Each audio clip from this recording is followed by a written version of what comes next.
শাওনৰ আজি শেষৰটো দিন, তাতে আকৌ বন্ধ বাৰ। মন্দিৰততো যামেই বাৰু, যিহেতু ইমান দিন যোৱা হোৱাই নাছিলে। আৰু মন্দিৰৰ পৰিৱেশ চাওক ৰাইজ, কিমান বেছি ধুনীয়া। চাকি বন্তি জ্বলাই উঠি এতিয়া বহিব লৈছো। পিছে আমি দুজনীয়ে আজি। সেইকাৰণে দুইজনীয়ে অকলে অকলে ধেমালি কৰি আছো।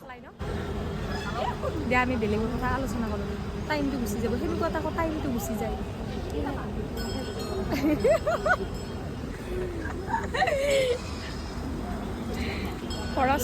পৰচৰ্চা টাইমটো গুচি যায়, হয়নে?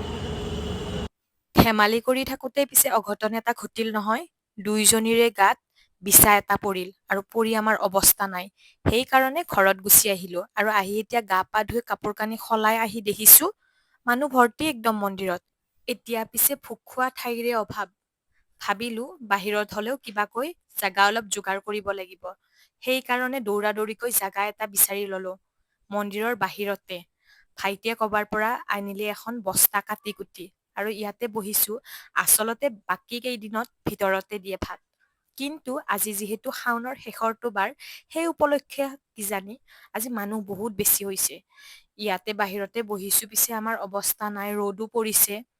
কিন্তু আৰু মন্দিৰত আহিছো যেতিয়া অকনমানতো কষ্ট খাবই লাগিব, হয়নে?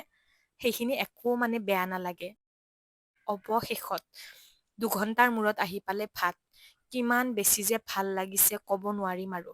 মানে এতিয়ালৈ আমি 2 ঘণ্টা ৰখিলোয়ে ভাতৰ কাৰণে। উপায়ো নাই, ইমান মানুহ, তেওঁলোকেনো কেনেকে কি কৰিব। শেষত খাই মেলি এয়া 5টা বজাত ওলাইছো মন্দিৰৰ পৰা। ভাইটিক কৈছো জল্দি জল্দি তই বাইক লৈ আহ আৰু ঘৰত যাওঁ। আৰু এতিয়া চাওক গোটেই কেইজনে আহিব ওলালো। বাৰু আজিলৈ এৰিছো।